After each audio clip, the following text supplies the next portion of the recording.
I am heavy bored. I may say that the male is entirely hostile. No! Resources. Life, friends, is boring. We must not say so. If you're hearing this, you're listening to the free version of Heavy Board. If you'd like to hear the full episode, become one of our subscribers at patreon.com/heavyboard. For less than 1 cup of coffee per month, you will receive full access to uncensored episodes, jerk shop, special dispatches, bonus interviews, and more. Come join the conversation today at patreon.com/heavyboard. Being bored, Some activities are intentional, right? it shows such a lack of Heavy. gratitude for life. Bored. I aspire to boredom, I should say. Bored. Heavy. I am heavy Bored. I kind of feel that same way, but I just, the cliche is the easy one. Just keep that in mind. The cliche is easy to see. But then let's say, okay, so if I open up a book right now, let's say I open up, whatever, we're going to go to this. We talk about bad examples here in a second, but if you go to Poem a Day, right? Let's say you go to Poem a Day, and you read the bullshit that they publish on that website. Like, if every poem that I read that month is about the same fucking thing, usually some type of contemporary politics, that's what a lot of it is. So any type of contemporary politics, well, I'm bored by the time I get to the second, third, fourth poem, even though they're all written by different people, right? Because they're all saying the same fucking thing. And I can read that if I scroll a social media timeline. Therefore, it's not exactly cliche, not yet at least, will be soon, trust me. But like, that is something so that I could criticize the content, because like you always hear me ask this question is like, what is it saying? Like, what is the saying? Like, and it's always just, if you're saying the same thing that everybody else is saying, are you really doing anything original? I would say no. But I guess you could go to topics, like if you go to big, broad topics that can very easily be abstracted. And that's what I mean is I'm not talking necessarily about things like death, life, or even in the Dickinson example, right? Truth. Those can be broad. They can be abstracted to meaninglessness. I'm talking about literally the same exact content. Does that make sense? Yeah, I think so. But yeah, so what makes a great poem? Structure, content, originality. Start there. And then other than that, it's personal. And even within that framework, it can be personal in terms of preferences, things that you value more in poetry than others. So if you value what we would call structure and or received forms more than the average person, which is almost nobody in contemporary poetry, you're going to put more of an emphasis on something like that. And something like Hopkins would be more of what you would call a great one, right? If you want to put more emphasis on content, well, then you're not paying attention to any of the other two, right? Like when you go on Poem a Day, guess what they're writing about? I bet you can't guess. What they're writing about. Usually it's just a summary from the New York Times, whatever it is. Like that's really what bothers me most about contemporary stuff right now, but sure. Yeah, there are a lot of things that bother me about it. What would you say makes a great one? Or change? I mean, no, I think that's all adequate, right? I think it's really hard to pin down. I think, there's the famous Emily Dickinson quote where she says something like, the only way that she knows that she's read a poem is it feels like the top of her head has been taken off. All right. And I think that's getting a little mystical about it, which we don't always love. But I think there's some truth to that, right? Like when you read it, like you shouldn't be impartial to it, And sometimes you will be, right? Like sometimes we encounter great poems that it takes you several reads to really discover why it's great. I think there's some truth to that, but ideally, you know, when you read a poem that's great, it's like, yes. But that's not always true. Yeah. So that's what makes a great poem. And this is what Bloom says too. We talked about this in the Bloom episode. He calls it a felt change. Felt change. Dickinson Yep. says top of your head coming off, mind blown, right? Mind blown emoji. Everybody can think of that. And that is an internal feeling, right? So that is something that has like been set off inside of you. That's the biggest measuring stick you can ever have in terms of determining what a great poem is or not. And that can happen. So like, we're going to read Bukowski eventually because Bukowski is one of my favorites. I would never say that Bukowski is a good structural poet. I would never say that because if you look at his stuff, the structure is non-existent. He clearly had no idea what poetry structure was. Like I said, and then this is a good example of where that stupid saying about writing or whatever, you have to learn the rules before you can break them. I think Bukowski proves that's not true at all.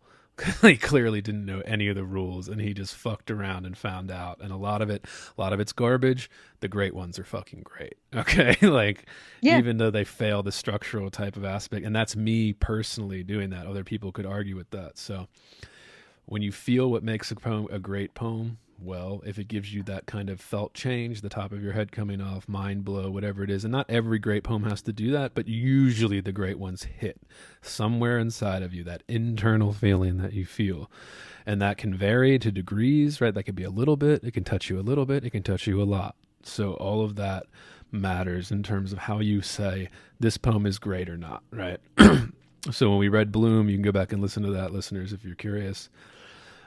He calls this that felt change, and I think it's a good way to describe it because he's basing a lot of his ideas, a lot of his opinions on these things. What is good, what is great, what is the best thing you've ever read? Well, that's all dependent on that internal feeling and the degree of which you feel it.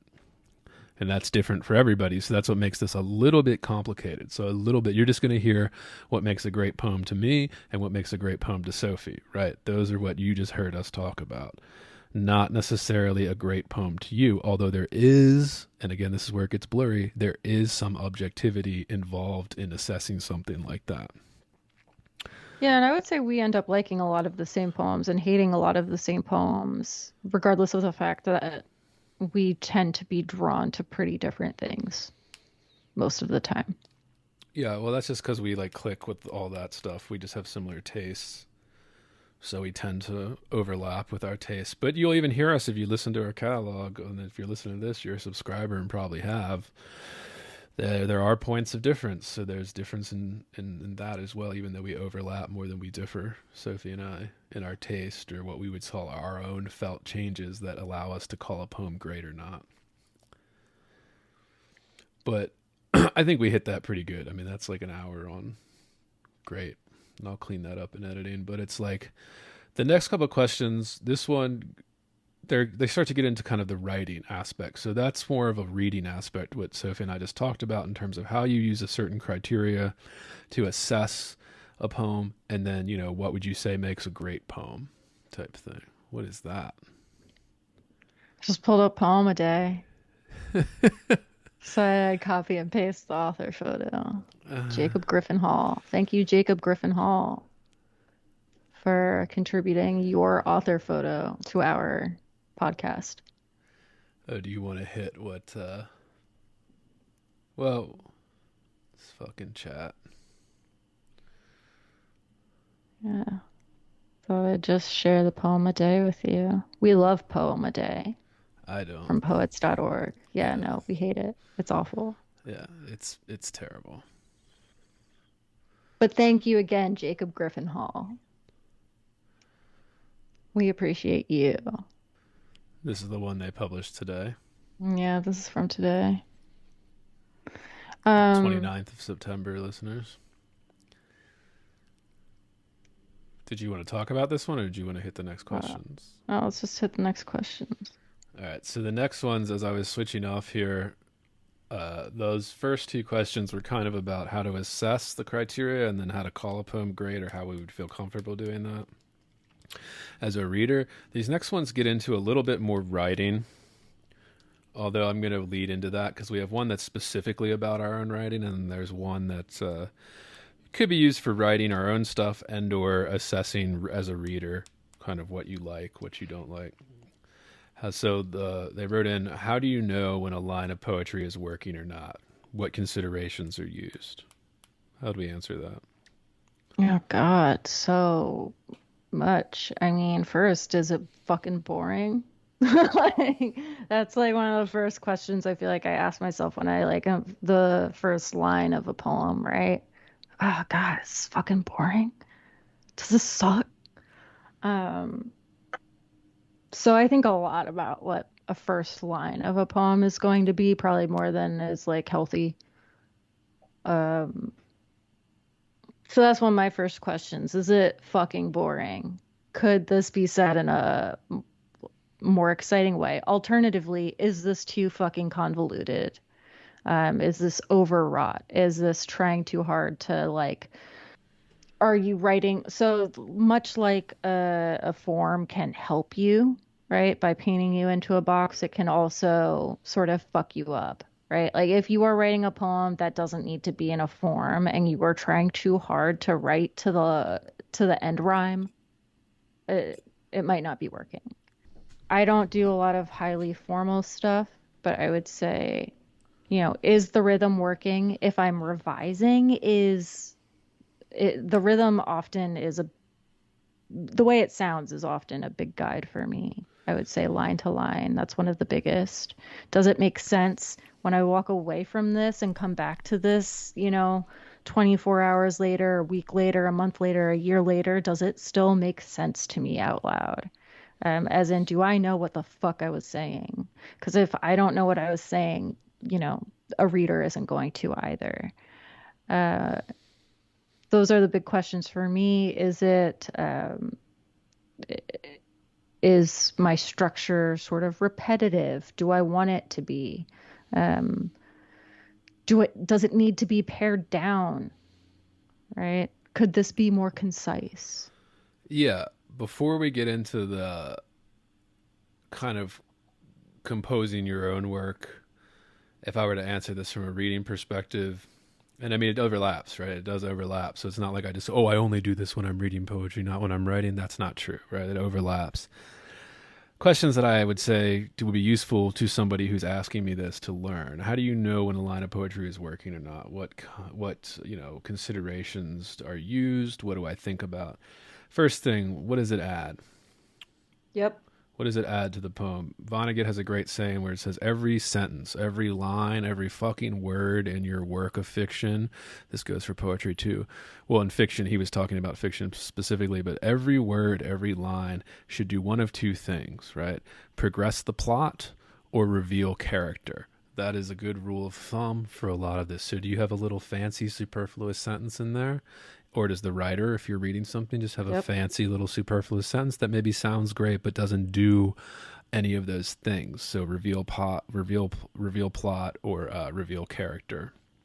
So, and in poetry, it's a little bit different. So we'd say, what does it add, right? Because it could add nothing, it could be a distraction, all of that. Next question I would ask: does it fit the larger piece? Does this line make sense within all the other lines, whether it's 100 lines, whether it's 1,000 lines, whether it's 5, 14, whatever? Does this one little line fit the larger piece, or does it take away? Does it confuse? All this kind of stuff. And then also, I would ask the final thing, is it saying anything, right? Because a lot of times you go in there and you'll see if it's a poorly edited poem, or I guess you could use this as synonyms, a contemporary poem. A lot of times it would be repetitive. The author usually didn't edit it enough because they didn't understand that was repetitive or distracting or saying nothing at all. We talked about this a lot when we did our Heather Crissell episode, episode 21. You can go check that out if you haven't already. For like specifics, a little bit more when we break down lines in specific poems. But yeah, I mean, what do you think of those questions? Yeah, I think those are the ones that like is weird. I don't think I've thought about what those questions actually are in a long time. It's just like an autopilot thing, you know? Is this adding anything? Like that, I think is the first and most important. Because if it's not, you got to cut it. And there are lots of times when, like, that cut line can become its own fucking poem. There will be whole sections of poems that are like that you have to just let go because they're trying too hard to do one thing that you've already accomplished. Or maybe are just not going to accomplish in this poem. Another thing I'll say, and this is if you're in a workshop or something, the one thing I use if I'm assessing somebody else's work, I ask myself this question often, and this goes beyond just like an individual line, but the poem overall. I ask, if I didn't know this person, and usually when you're in a grads program or something, or me and Sophie, like, we know a lot about each other. We know each other's likes, dislikes, relationships, all that's going on, right? I ask myself, if I didn't know this person, like if I knew nothing about them, would this still make sense to me? Or am I projecting what I know about them as a friend into the work? And I think this is a big, crucial step that a lot of people don't take, particularly in graduate level workshops, where if you do the work to take that extra step after a few reads, going over structural stuff, grammatical errors, whatever you see, word choices, all that kind of bullshit. But then to kind of go back and be like, does this make sense if I don't know who the fuck you are? I.e. somebody who would read this on the internet in Poem a Day or something like that, right? A stranger that doesn't know anything about you, your life, your sexuality, anything like that, right? Does it still work? And a lot of times, especially at the graduate level with this stuff, usually it doesn't, right? If you're curious, it usually doesn't work if we don't know when we are in, if we are not in this current moment in time. This one happens quite a bit too, right? People think they're saying something big about some big thing that has occurred without ever referring to the event or to the time period that it's occurring in. And then you're like, oh yeah, if this thing hadn't been in the news yesterday, I would have no fucking idea what this poem was referring to. Or it would just be really vaguely about, a kind of event, right? At which point it no longer really carries as much weight. But yeah, I agree. I think we fall prey to that a lot. I've definitely fallen prey to that. And this overlaps with the structure. This overlaps with structure, content, originality, all of that, right? So I wish we could say hard and fast rules, but we just can't do that with an art form like this. There are some structural rules you can refer to and be objective about, but it is very difficult to just kind of have that be the tell-all, end-all. This is the rule. You can't break the grammatical structure, or you can't do something like that. But we all know that's not true. It overlaps. So that's how I would kind of know if a line is working or not. And this goes to the last question, right? And there's some overlap between the last question and this question. That's why I set them up this way. How do you assess your own work? So us personally, Sophie, our creative work. We've already touched on a little bit, but... Yeah, I already sort of talked about it for myself because I dove right into this question, I guess. Well, they overlap. That's why I said it. An asshole. No, I mean... Same type of thing. So it's not like I would stop using those questions that I already said in terms of assessing something I was reading. What does it add? Does it fit the larger piece? Is it saying anything? I would use all those too, but like I would go a little bit further when I'm assessing my own. And I have two different methods for that. It's the same method, but I write poetry, I write fiction. I write both. And nonfiction, I write all of them. So there's... Not that the method differs, but it is a little different when you're applying to longer form stuff, to poetry, all of that. Well, and it also okay, so let's start with you. How do you assess your own work with poems other than, individual lines? Like, what does it add? Well, I have a process, and this is why I saved this one for last, because it gets into processes, and if the listeners want to know our processes, well, here it is. There are steps, right? I say editing process or editing steps. So biggest mistake I see, and a lot of times I see this in a lot of contemporary stuff, i.e. Poem a Day, the easiest part is that moment of inspiration. Easiest part is that moment of initial creation, right? That's the part where you're just kind of making something up out of your head. There it is, right? A lot of people stop after that because that takes a lot of time. That takes a lot of energy. So they'll be, oh, okay, that's, I did this. I created it. Don't you think it's great? And that's when you feel at your best too, right? Like Yeah. you're like, yeah, I did it. I made it. It's great. We all think we're hot shit after we first like write a poem that we think is decent. Yeah. But yeah, that's just step one. Then I have a rule. So my rule when I write poetry and or fiction, both, I write the first draft. First draft, I don't worry about errors, spelling, logic, nothing. It's written. Then I let it sit. I usually let it sit for a couple months. I won't go back to it for at least 3 months, depending on what it is, how it is, sometimes longer. Some fiction pieces, poetry pieces, I'll let sit for a year before I go back and do a second draft. So before I even get into like, does this suck or not, I'll usually do about 2, maybe 3 drafts before I start going, does this actually fucking suck? What do you do, Soph? Yeah, so I would say my process is very different from yours. I'd probably benefit from using some of your process, but I care a lot about all the things that you don't care about when you're doing a first draft.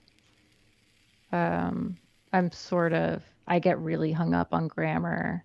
I get really hung up on line breaks and like whether something makes sense. That's always been one of my big problems as a writer, making sure that I'm not so in my head, right? That I can make things make sense to somebody else. So that's like one of the first things that I'm always looking at. I'm really concerned with how a sentence sounds, with how a line sounds. So I get really hung up on these things in the first draft. And if I think it's worth a shit, I will come back to it.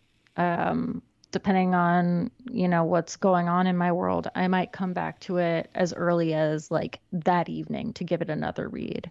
If I wait until, a day later, sometimes I'll be like, no, this is garbage, and I'll want to walk away from it. So I try to stay in that window where I'm still kind of feeling good about it and I'm still pushing for it to be better, to start revising.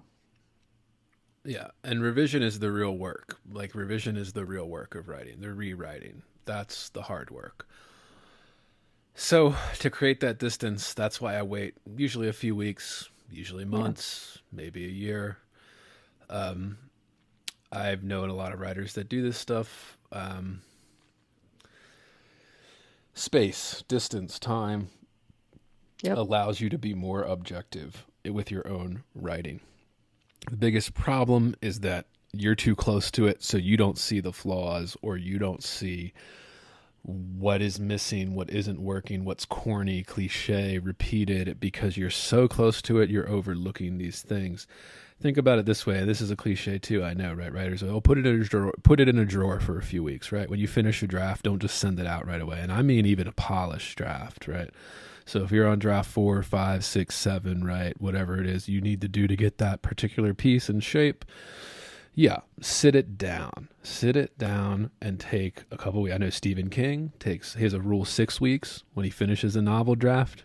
And then when he finishes a novel draft, he usually has done 3 drafts by that point. And he says he puts it in a drawer and then waits 6 weeks before he pulls it out and reads it again. And what that does is essentially allows you to be more objective over what you wrote, because you're not in that same headspace. You're not even the same fucking person you were when you wrote that shit, okay? Like three months ago, or 2 months ago, or a year ago, or even yesterday, right? You're not the same fucking person. That helps you see your work for what it is, right? What needs improvement, what doesn't, what's missing. And these little things, rhyme scheme, word choice, all of that. Look at Robert Lowell, right? Robert Lowell did not write perfect, complex rhyme schemes on the first, second, third, fourth draft, right? These were all done much later. He writes the poem, he knows what he wants to do with it, and then he spends months, years probably, on some of these longer ones. Yeah, I mean, look at drafts of Elizabeth Bishop. Putting in a very complex rhyme scheme. So that very complex rhyme scheme was not something that just poured out of his head one day when he was writing it. It did come out of his head, but it took months, years of going back and looking over the rhyme scheme, making it as perfect as can be type thing, given how complex a lot of Lowell's early rhyme schemes are. Joan Didion, I know for a fact, she always said, right, she would do her writing in the morning, right? She'd have her afternoons, whatever. And then after dinner, she said she would have a drink, or, you know, if she ate dinner, right? Didion famously had an eating disorder, right? She would have a drink, and then she would reread what she wrote that day. And she said the drink and taking that time were so important.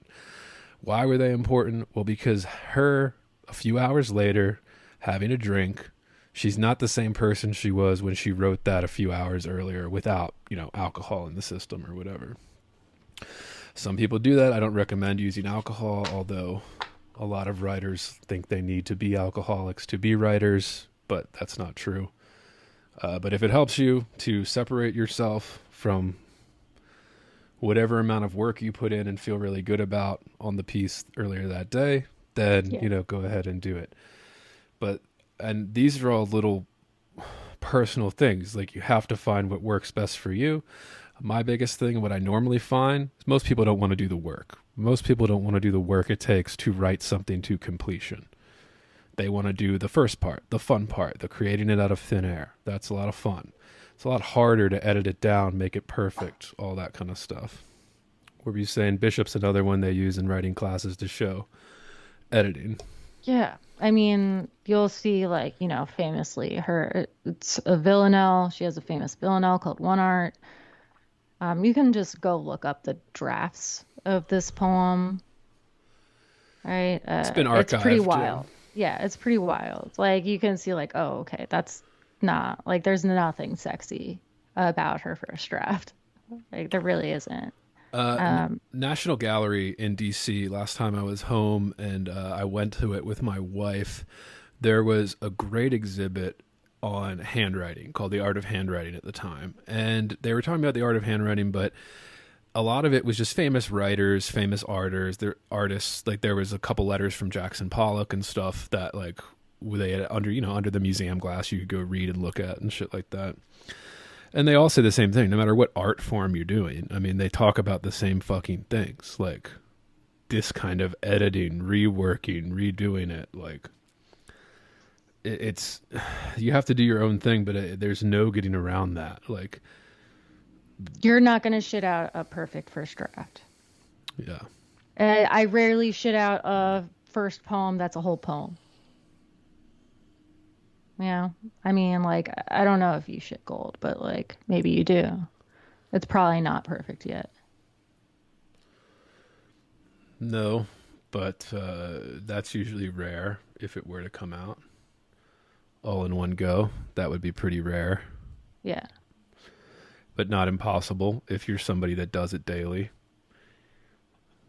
That's the thing too. How do you assess your own work? Well, and then after you've done a few edits, you have to be ruthless, right? We love Berryman. You'll know it if you don't know it already. He has a great quote that says, "One must be ruthless with one's own writing, or someone else will be." Right?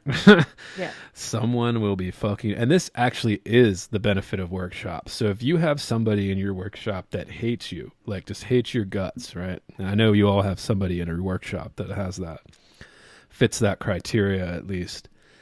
I purposely would give it to somebody who hates me, who hates my work, hates my style. And I'd be, well, what do they think? Because they're going to do everything they can to be ruthless with my work. Yeah, they're going to try to hate it, even if right. it's good. Exactly.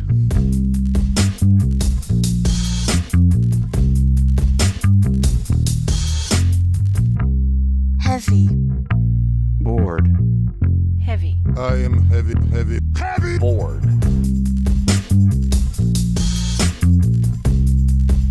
I may say that the male is entirely hostile. No! Resources. Life, friends, is boring. We must not say so.